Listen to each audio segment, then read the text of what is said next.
So here we are with my friend Lynette. Say your last name for me. Ramos. That reminds me of Rafa. So here we are with my friend and colleague Lynette Ramos, and we wanted to have a conversation for others to hear because we have a lot of things that we talk about that we felt might facilitate others coming into a space where they can do some healing work, some self-healing. Mm-hmm. So Lynette and I got connected because we have a similar foundation and perspective about how individuals have to come into a place in their own body and being. So as most people know, I'm a naturopathic physician, and Lynette is a hypnotherapist, Mm-hmm. a quantum healer, Mm-hmm. and maybe you want to say a little bit more about what you do? Sure. So the basis of my work is to help people to look inside and to address some of the traumas or the emotional challenges that they've had, and just teaching people how that connects with mental health, physical health, quality of life.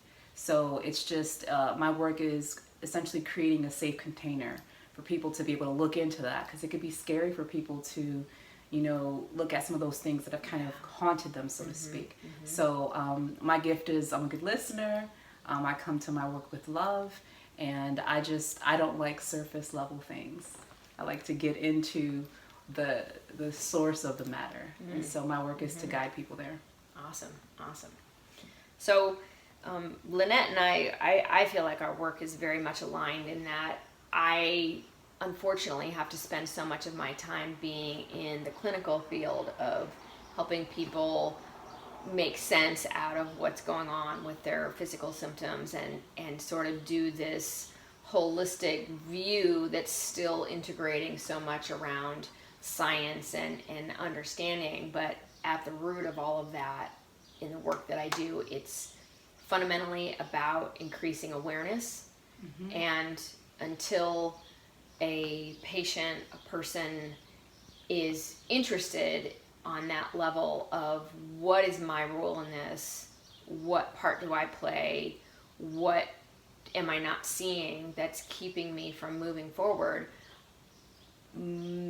if we have a patient who is unable to step into that place of self-awareness and taking responsibility, mm-hmm. it usually means that we're not going to be able to go forward mm-hmm. in our work together. And that's something that has to be worked out in the relationship with the person, but it also, there has to be some semblance of an understanding of that from the outset. And I think people do come to that somewhat readily when they come over to the realm of self-pay, holistic therapies, natural medicine, mm-hmm. that is not part of this kind of mainstream picture because people are paying for it out of pocket in this time, in this era, right? Mm-hmm. So that's a huge deal right there for mm-hmm. someone to just even say, okay, I'm going to value this enough, then I'm going to do it.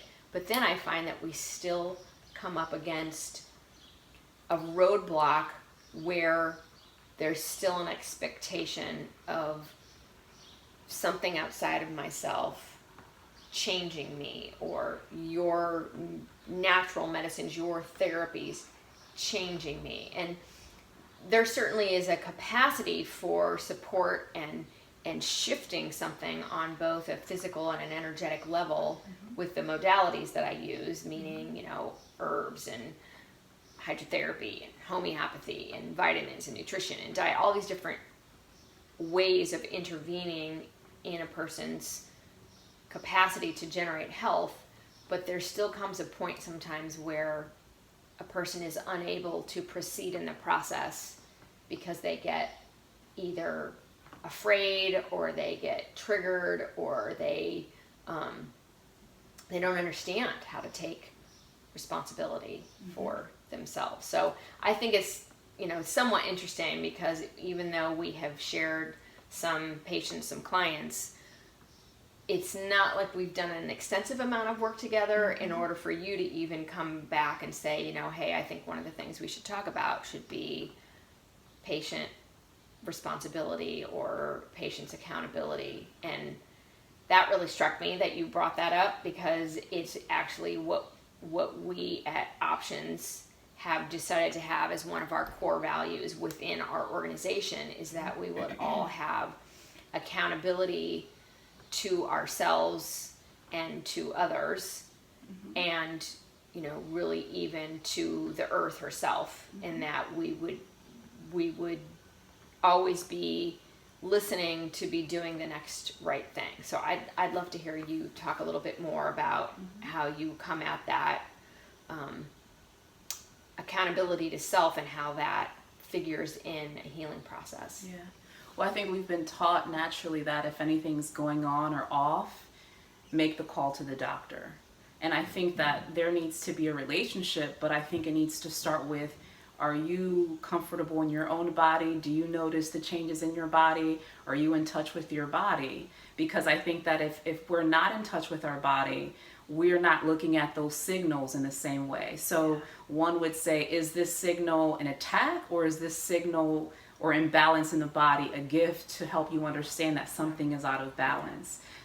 Yeah, so ideally it's working with the doctor, understanding that I'm not a machine. So one pill isn't going to just change everything. And Western medicine is about, first of all departments are separate. So it's difficult for everyone to kind of communicate with each other, and everything is external. Here's a pill for that. And I think now we're talking, even Western medicine, we're talking more about diet and emotion, but I don't know if we're doing that as much. And I remember reading a book by Deepak Chopra about quantum healing, and he talks about that we're not a machine. And he talks about how if we're in a state of harmony, then the pharmaceutical, let's just call it store within the body, can work more efficiently. Right. But when we're out of balance and when we're in stress and when we don't realize our decisions and how it's impacting our health, then I'm going to come to you and I'm going to have all of this expectation on you, and I'm not going to be looking at the ways in which my choices have brought me to this point.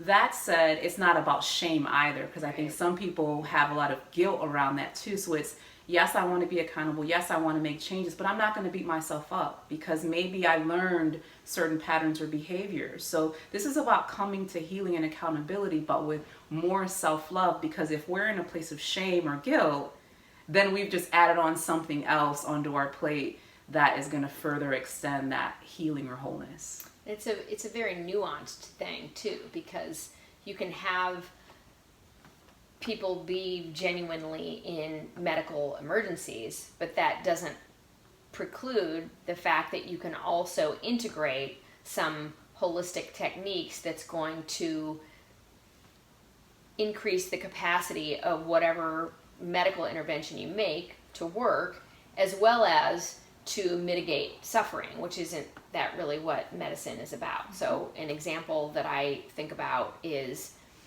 when I have a patient who really has the capacity to put their trust in me as their naturopathic physician, it means that they, get the process and they're able to heed advice that I give, even when it may not enable them to continue on in kind of a fear-based approach. So let me just give an example, because I think this is one of those areas where things can get a little bit too into the ether if people can't really bring it home and make sense out of it.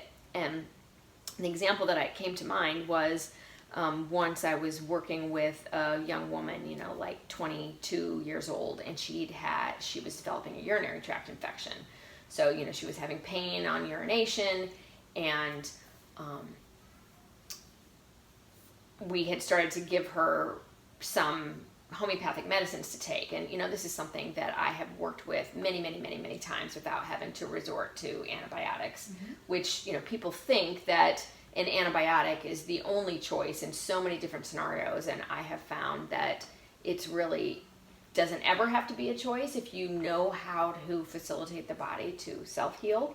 But that's something that people don't have trust in, right? Like we all grew up in this world that's saying, you get an infection, you contract something, you have to take an antibiotic to kill it, to knock it out. And my orientation is so completely different from that. And then now, of course, all the microbiome research is saying that there's some danger in that, but we haven't made that transition on what do you do instead. So here's this young woman, she's not somebody who's flush with a lot of cash. And so, to say, okay, go take this, and this, like every time she would come back and say, okay, I'm still having the symptoms, you can't just always give them something else that has to be taken, another herb or a different homeopathic or, changing it. But something in me, just when she was reaching out to me and saying, I'm having a lot of pain, I asked about how she was feeling with respect to her fear, and really just said, why don't you just start, maybe doing a little bit of deep breathing, because I'm guessing that you might be so afraid that this pain is going to be more than you can bear, that might be the thing that's holding you back from moving forward. And so we were communicating by text, which I don't always do, but she and I had a relationship outside of her just being a patient. So that's what made that a little bit more, kosher for her to be able to reach out and say, I'm really struggling.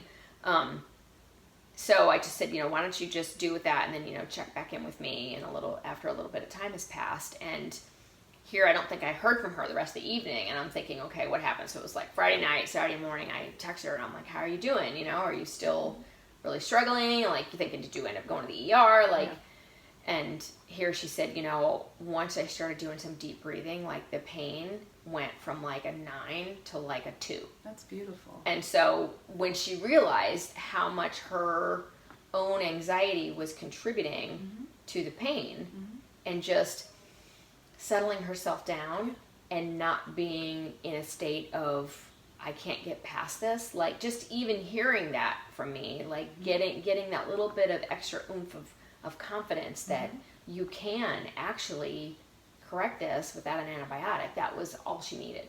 And she was able to, get through the, quote unquote infection, which that's a whole other story into itself.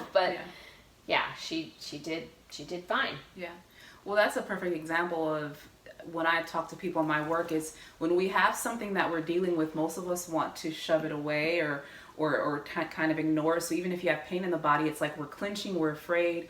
Or if we just step into it and maybe check in, well, what is this about? And again, that's something that you may need some guidance through. But the point is that I've been able to personally heal lumps in my breast. There are many times where I've decided that I wanted to be in touch with my body enough to manage it. And not everyone's going to be at that point. Right. But what I'm saying is instead of clenching, instead of being in fear of something, it's if we relax into it and if we look into it and allow it to teach us something. And that is kind of abstract for people, but that's just a way of being in touch with the body. And even, I'm sure someone working with you, if they're very much in touch with their body, they may be able to even guide you and work with you. Oh, absolutely. Versus you trying to that I think really touches on what I see as part of our, a slogan that we're kind of putting out there, which is just revisioning healthcare culture, creating a new culture of healthcare, because it really can no longer be, it's not going to work as people wake up around the world in all different facets and realities of life and have more awarenesses and have access to information. Everybody's got access to the internet, but they can't always make sense out of it, right? They can't always know what to do with that information. So we need to have a field of open-minded physicians that are willing to work as partners in a patient's healthcare. And I've got a certain degree of knowledge and awarenesses that fits this biochemical sort of machine model, if you will, but then really has to be overlaid this concept that human beings are spiritual beings, and all of the truths about the human body cannot be explained through reductionistic, mechanistic, techno type of science, if you will, and that there are other ways of knowing how to go about these processes. So we need a field, a world of physicians who are not so threatened by a patient coming and saying, okay, like, I'm okay with that part of what you want to give me, but I'm not okay with that part of what you want to give me. And, that happens with me, not just with, doctors that want to give chemical medicines, pharmaceutical medicines. There are also, I have patients who don't want to take homeopathy because it doesn't resonate with them. It doesn't make sense to them. It doesn't fit their worldview. And so therefore they're not open to it. So, there's even a possibility that it won't work if they're not open to it. Oh yeah. We know about the placebo effect. Yes.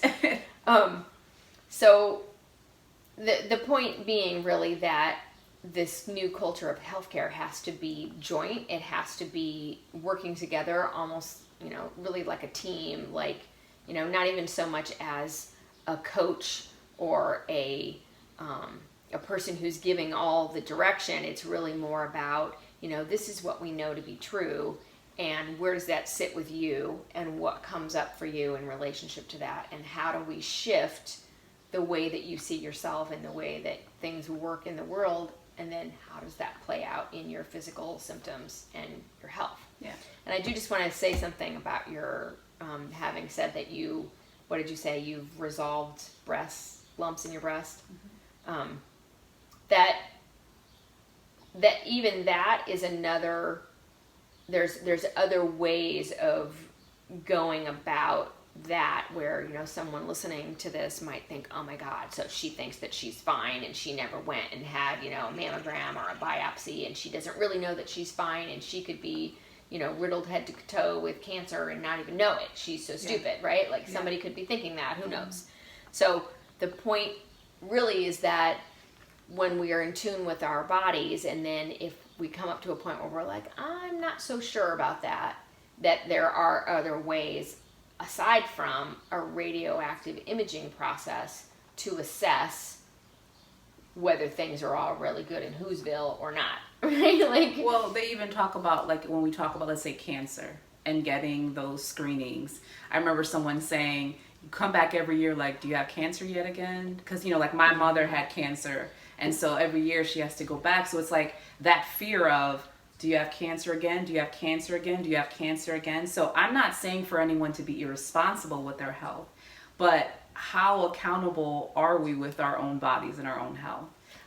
So we have to make that choice. When I talked about the placebo effect, just for a moment, it's our belief in something that has a massive impact. So as if you're my physician, if I believe in you, if I'm confident in you and you're confident about what you're doing, it's more likely that what you give me is going to work. So I think just in that small example, let's look at why does that work, and how do our beliefs and our thoughts impact the treatments that we're taking a part of and all of that. And I think that just shows how powerful we are.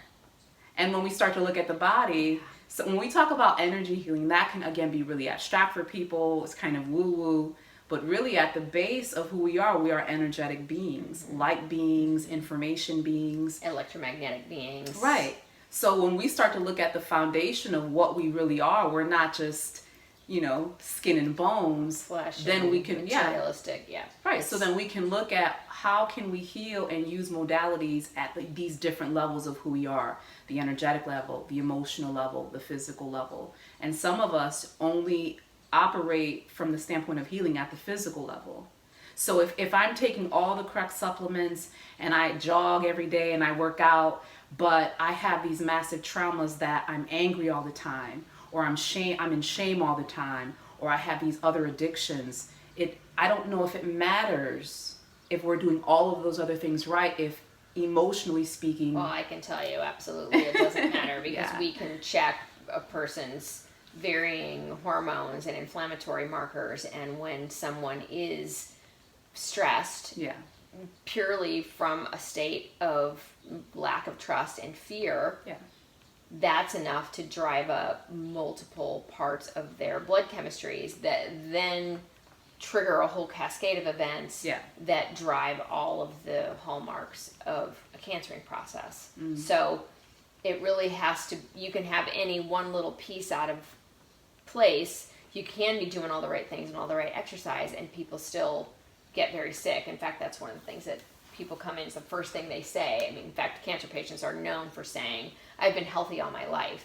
And what they just never could see was where they weren't healthy, or what part of their patterns and their day-to-day habits were driving the biochemical phenomena that deteriorate the immune system and drive metabolic issues that then would cause your cells to revert to being little fermenting blobs of fungus, which is essentially what a tumor is.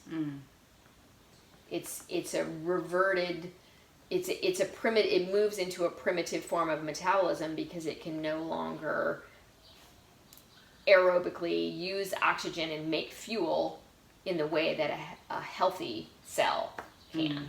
Okay. So, to me, it ties into so many other aspects of all of this, but getting back to the piece around awareness and accountability is that we're going to spin our heads trying to find some miracle cure, but we're never going to find a miracle cure for anything. There is no panacea for anything. What we have to constantly be cognizant of is what is driving life within me, and what is life, and what is driving life within me, and what do I do, or what habits do I have, or what foods do I eat that are opposing life within me. And that's where, this piece around not just taking an antibiotic is so fundamental. When the microbial balance of my whole being, there's more of those cells in me than there are of my own cells that they have found with the microbiome. How is it that taking any antibiotic is in support of life? But yet we haven't made that shift out of the old school paradigm, that old school of thinking that, if you have an infection, you have to suppress it. Where, my worldview essentially can always find that there's some psychological component to when we have acute infections, or essentially what is an infection? It's a manifestation of a particular symptom picture that we say is caused by the microbe. But I would say it's not caused by the microbe. I would say that the microbe happens to be that particular presence that's facilitating the shift in the awareness that's happening in the individual at that time. So the more I have resources like you for my patients to work with, the more we can facilitate a greater awareness for them to come to a place of resolution and acceptance about some fragmented and isolated part of themselves that they hadn't, looked under that particular rock to understand what it is. We have to be willing, especially when we're in a state of disease, we have to be willing to look at all of us, all parts of ourselves. And I think people are more comfortable talking about their physical health and things like that, but the emotional stuff can be tricky. Some people think that some of the stuff that they've gone through isn't impacting them because it's kind of so deep. They think that there's nothing going on, but those things run havoc even if we're not completely aware of them. I've had clients that came in and just cried for an hour or two, and when they left, I think it's just that emotional release because they were able to view something or understand something that they feel so much lighter, they feel clear. So sometimes we don't know how those, let's just call them systems or programs running in the body or in the field or in the mind, how they're distorting things. And so, we just have to be willing to look at all of it and not blaming ourselves and just saying, okay, let's be honest about this. Let's work through this. And it's not going to be a switch. That's another thing that some people want to come in and they want just be done with it. They want to be done. They want to have one session or they want to come to you one time. But it's a process. They have to be patient. That's really important because so often people are trying to understand, how does this work and how much does it cost? And I always tell my patients that it works however you want it to work, and you take the process as far and as deep as you want to take it. Like, you're in the driver's seat. You decide what you want to do, what the work is that you want to do, and as you learn more about this whole field of holism, meaning mind, body, spirit, you know, before, during, and after, like it's a whole chronology, as well as not just looking at it on the physical side of things, that the more that a person understands that, and they understand all those relationships, the deeper that they're going to be willing to go. And you know, I think that another one of the places that we align, you tell me if I'm wrong, but I feel like one of the places that we really can help and where we really desire to assist people is we are wanting people to be able to step into a capacity to listen to their highest self. I was just thinking that. Crazy. So it's really more, for me, it's really more about how human beings are obviously different than all of the other life that's on the planet, and with that difference comes a tremendous amount of responsibility. But what even the missing piece that doesn't get talked about so much is each and every one of us is an instrument of the divine nature. And what we really must do is we must all learn how to access and listen to the messages that are coming through us to us as individually manifested souls in this physical realm. Like anybody who's listening who recognizes that you are more than, you know, a sack of bones and microbes and blood and skin, flesh, like we are here to serve some purpose.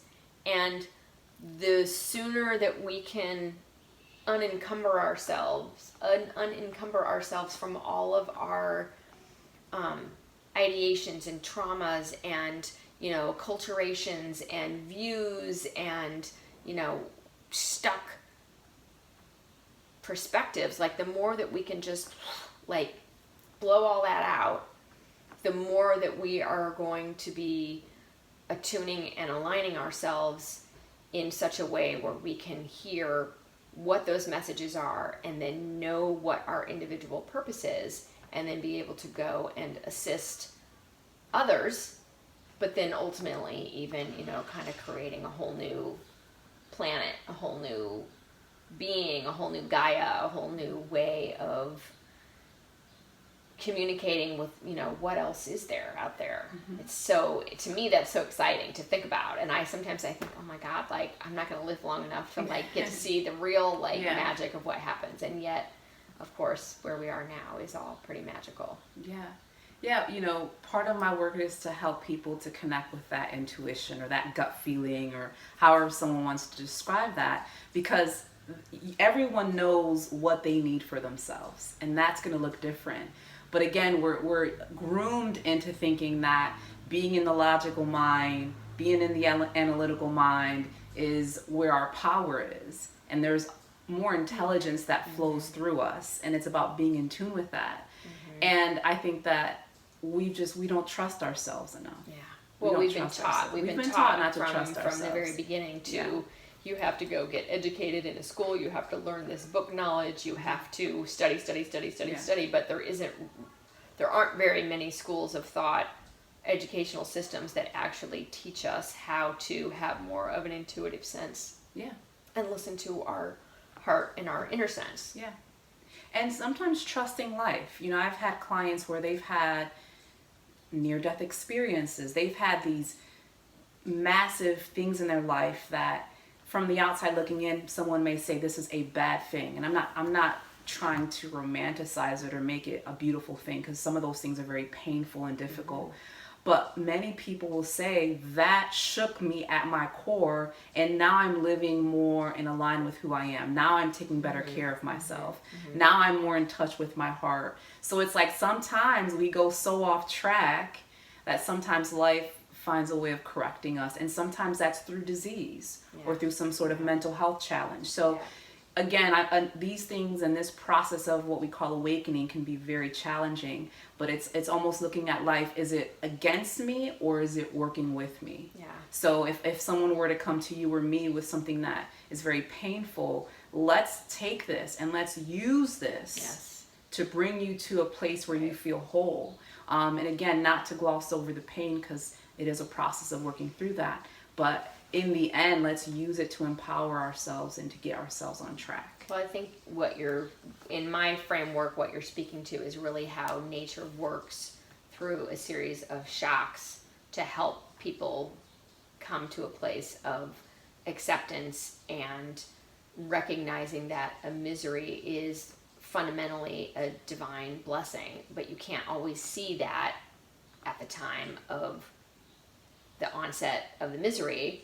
I mean, and I hear what you're saying, like folks that have been through really extremely traumatic, maybe even life-threatening experiences, violent experiences, like it can become a very difficult thing to shift the perspective to come into a place of acceptance.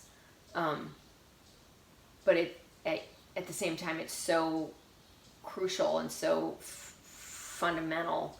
In fact, a friend of mine recently was sharing something around an experience that she was having where she really felt like she came to a place where she could see how the trauma that she had been through was like a portal into the grace of forgiveness. Mm-hmm. And being able to see it with such like kind of almost like from above the experience was such a gift, because then you really start to imagine and envision and feel like and appreciate what these very difficult circumstances are. And I mean, we didn't really have any intention of bringing race into the conversation, but I feel like, I would love to hear what you have to say about that, because there are certain things that as a white woman I can't really speak to, right? Like I'm not, even though all human beings suffering, like there isn't the same, type of systemic oppression. I mean, there have been for women on some hands as opposed to men per se, but I think, what I hope and pray for is that all people of all persuasions, of all races and all ethnicities can come to a place to be able to rise above and not get mired in the addiction to the struggle itself. Mm-hmm. Does that make sense? Yeah, I think that we are going through, again, that phase of who are we? Where is our power? What do we agree to? What don't we agree to? And I think that as a collective, we're having like that dark night of the soul where all the darkness and all of the imbalances are surfacing, and that is a chaotic, painful, violent process. And I believe, and maybe people may think I'm detached or whatever, but I believe that things are orchestrating for the good, so that we can rebuild the structures that support all people, and so that we can be more in tune with each other and the earth, and we come back to a place of wholeness and harmony, because we are communal people. Mm-hmm. We need each other. So even though some of my ancestors were almost completely wiped out, right? So there's anger and there's pain, but ultimately I need to be the representation of I love everyone. And again, someone may look at that and say that that's I'm glossing over things. And so we are in different processes of healing, and every process needs to be allowed and honored. Mm-hmm. But for me, I want to always look at things from the global, collective perspective, the universal perspective. And so I want everyone to live in a space of harmony. And so again, that's kind of hard to think. Some people are like, how can you even think that way when all of this is going on? But I just have a real love. I have a level of peace within me. Well, I feel like that the gift in all of this is that we are routing out the shadows, and like the more, I mean, even when like Trump first came into office and everybody was like, oh my God, is that it's really I see his role as part of what's helping facilitate the gift of lifting up those last, maybe it'll still go on, God, hopefully not too much longer, but like lifting up those rocks and looking at like what is underneath, what are we not yet seeing, what has not yet come out into the open. Like it's really just, bringing so much of the corruption that has been there all throughout this whole system that affects the medical, right? All these like different... that the whole, our country at least, let alone like other facets of the white dominant, like slave holding, like goes way back, not just the United States, but it's like our country is so predicated upon that premise. Like we have really got to deconstruct all of it and bring it to the surface and let it bubble up in order for those things to be able to shift and change. And it's sort of that classic good and bad, That's the healing process. That's what we've been talking about even individually. It's looking at everything realistically. And sometimes we look at life with like a good and bad.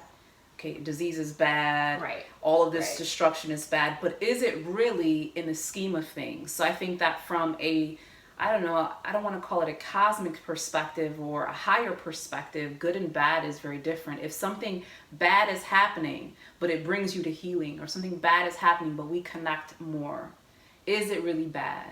So again, this process of healing is messy, it's chaotic, it's painful, but we have to just keep on track. So whether we're looking at that individually or collectively, we have to be willing to go through all of that, I think. And to not be stuck in the dualistic judgment around it, that good versus bad, and that it's part of how nature in and of itself works, the cycle of life and death, and the more we honor and respect that, the more we're not just running away from death and propping people up on life support irrespective of quality of life. And that's certainly another area that has gotten kind of taken to the penultimate, where it's like, you can't let somebody die no matter what cost. And that's a huge cost if somebody is not even really living.